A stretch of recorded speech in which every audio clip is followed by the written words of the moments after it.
Hello there, Mad Mike here, and welcome back to the channel. And today we are going to examine an announcement that came out of Paramount, and that's that a mystery Star Trek film. Now, they haven't been clear on this, other than the fact that there is going to be a Star Trek film that is going to come out in June of 2023.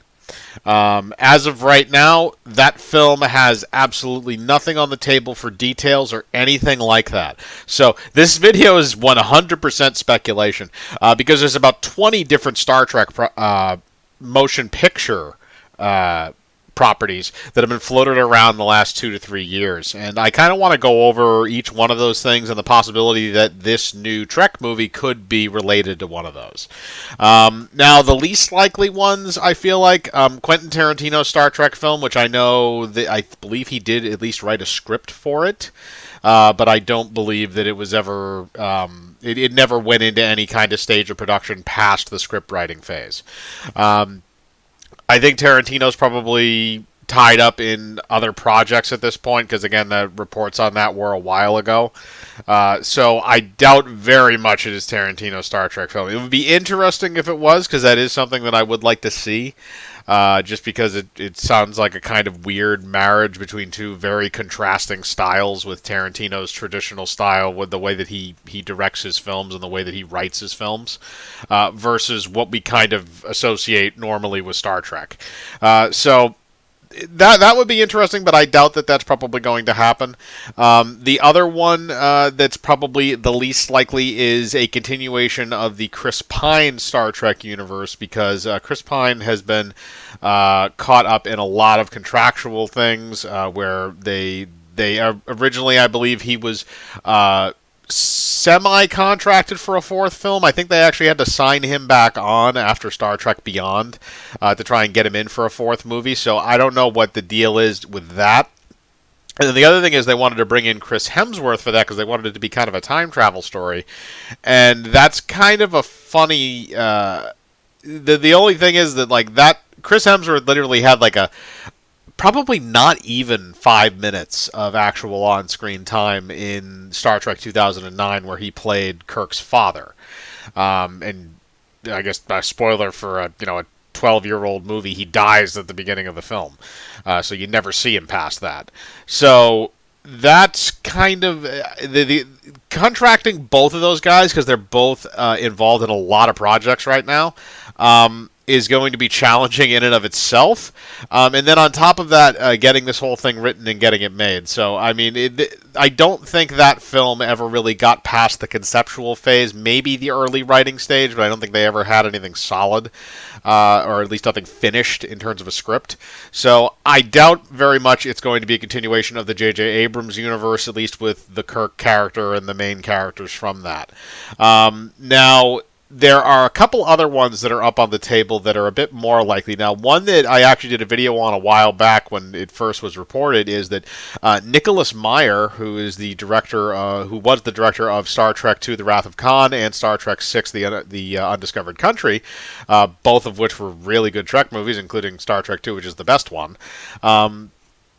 and he had pitched an entire treatment to Paramount, and to, I think he also said that he had presented it to Alex Kurtzman and J.J. Abrams, which that's like kind of presenting a Picasso to a brick wall. But, he did present it to Paramount, specifically Emma Watts, who's a producer. I think she's either the head of that studio currently, or she's one of the top producers, but he presented that treatment to her, and he had yet to have heard back at that point. But it is possible that that has been worked on behind the scenes. And Nicholas Meyer is somebody that I trust with the Star Trek brand because of what he's done in the past. The problem is that I don't necessarily know if the studio is going to try to push him around when it comes to doing a newer film in some kind of a different universe. Because he handled the existing characters extraordinarily well. Kirk, Spock, all those original characters when he did Star Trek II and Star Trek VI. So he was really good at doing those characters. I'd be curious to see what he would do with original characters if they allowed him to branch out to the extent and have him tell his own story within the Star Trek universe. I think that would be very interesting if they actually went that route. I don't necessarily think they do, because Paramount just kind of wants to turn Star Trek into Star Wars and make it a mile-a-minute money machine, and it's kind of been working out really not too great, at least in the recent past. So I think that one's a bit more likely of a possibility. Now we also have a couple other ones that are could also kind of crash and burn pretty terribly. Now we do have there is going to be a script that I believe has been put forward from a writer from the Star Trek Discovery team. Um, and I don't necessarily think you should go with that because the people from that literally plagiarized most of the first season's plot from that from, I think it was a video game. But I think there was a legitimate lawsuit about that, but the literal plot of it was stolen from something else. So I don't think the writers that are on Star Trek Discovery should be allowed to do anything outside of Star Trek Discovery since that whole universe is already fucked. Now, then the like I said, I don't necessarily think that one's very likely to happen, but at the same time, I wouldn't put it past Paramount because they're kind of stupid. Then you go over into kind of what is the pardon my you know what, I'm not going to do it. That line's way too cheesy. I was going to say the Final Frontier, but that's way too stupid. But kind of the last bit where it could be a wild card. This could be something that not maybe we haven't heard about or we haven't heard about at length. And it could be something completely different that we're not aware of that has been going on behind the scenes. Which, even though in this day and age where basically, you know, there's leaks, there's 10 or 15 leaks about any kind of AAA budgeted film, there are sometimes things that they can keep under wraps, at least for limited periods of time.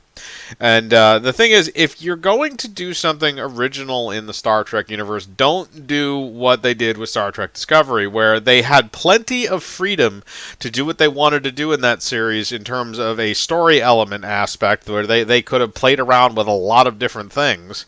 And instead, they chose to just kind of throw the whole, you know, writer's toy box out the fucking window.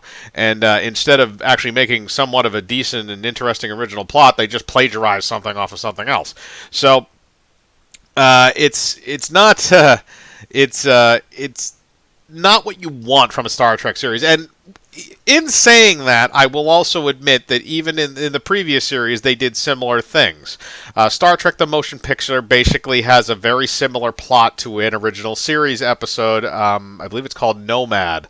And it's literally almost the exact same type of plot, except in Star Trek the Motion Picture, you did it with a massive budget and you know, scenery and effects and stuff like that, as opposed to, you know, something from a 60s television show. But again, it's the same basic idea. And the other thing is they recycled that script again from what was supposed to be the opening episode for Star Trek Phase 2, which was actually the original sequel series to Star Trek before Next Generation came along. And that was eventually recycled in the original screenplay or the original show was meant to premiere, I think, in 1974 or 75, and it never happened. And then they wound up, you know, transferring that over into the motion picture script, which again is probably why there's not a lot of action in it either, as opposed to some of the later entries in the Star Trek film series. But like I said, it has been done before in the past. They have ripped themselves off, basically. But it's not the same thing as what Discovery did. And like I said, I'd really like to see something original, but I don't necessarily know if I trust Paramount's judgment on that. But that's just kind of my opinion on this. I want to know what your opinion is. What do you think the mystery Star Trek film is? Do you think it's something we've heard about? Do you think it's something we haven't? And what would you like it to be if it is, you know, it's probably going to come out either way. So, I mean, just curious what you would actually like to see, or would you just rather just everything just burn and die and go off for a while? I wouldn't mind that either, actually. But, you know, put your thoughts in the comments below. As usual, I like to read them. Hit the bell for notifications, hit the like button, subscribe, and remember, I live my life free of compromise. Do you?